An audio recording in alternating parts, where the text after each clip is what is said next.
Tire pressure. It's a hot topic. There are a lot of opinions out there. There are quite a few different things that will influence your tire pressure setup. So let's talk about some things to keep in mind as we find the best pressure for your ride. First up, it's going to depend on a lot of things. It's going to depend a bit on you as a rider, as in your weight and your riding style, your bike, including your tire setup, the amount of travel you're running, other factors, and the places you're riding.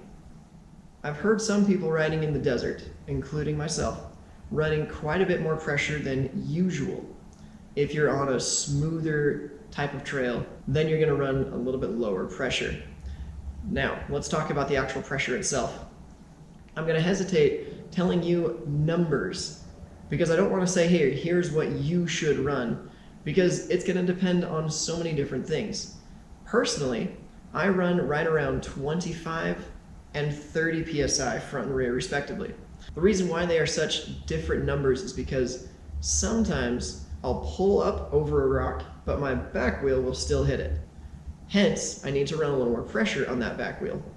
I also really don't like that feeling of the tire folding and washing out when I really push into a turn. You guys with the bigger tires, say 2.6, 2.8, 3.0 and so on, you know what I'm talking about. If you run too lower pressure, it feels like the tires are just washing around and literally the tire can fold over. It's a terrifying feeling and I wouldn't recommend it for anybody. That's only part of why I have to run that higher pressure. The downside of that pressure is that I have to deal with a little bit less grip. Lower pressures on your tires mean that your tire is able to conform over a bump. It's able to grip the ground a lot harder. Higher pressure means that it bounces off of things. Now there is some debate on higher pressures being faster. I will say that that depends a lot on the terrain, the rider, and the tire. A little bit higher volume tire, meaning a bigger tire, will roll a little bit better on rougher stuff because it's able to absorb the bumps a little bit more and keep you going forward rather than bouncing off of things. A lot of videos to be done on that, and there has been a lot of video content put out there on the interweb, so go and check it out. I'll include a couple of links just for good measure. Now, I've seen pro riders like Nino Shooter suggest a way to measure your tire pressure and see if it's sufficient for you.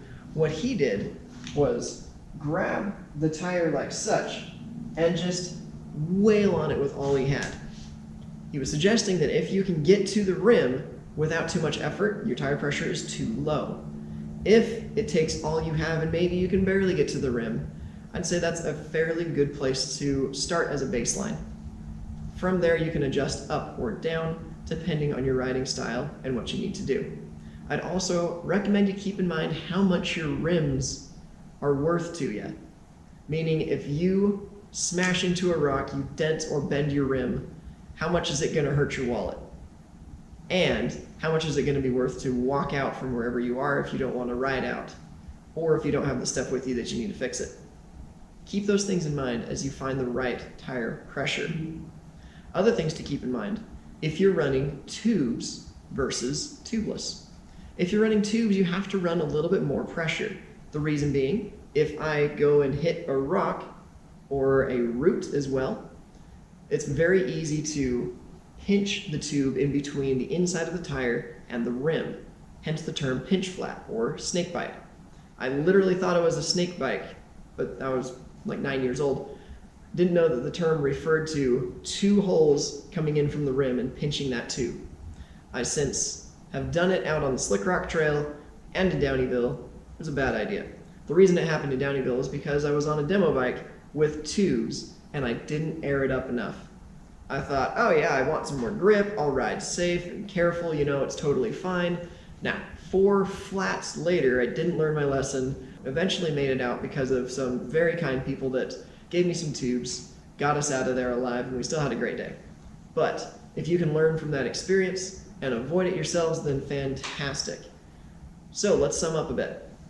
Tire pressure is very much an individual experience. It's a preference-driven thing, depending on your preference as a rider, what you're riding, what type of setup you have. So feel free to ask a lot of questions. Ask me, ask your friends, ask the internet carefully, and go out and try some stuff. Don't go too crazy though. Nobody should run the 50 or 65 PSI that's written on some of the tires, except under extenuating circumstances. So get out there, have some fun, get that tire pressure figured out, and ultimately, just have a blast. We'll see you next time.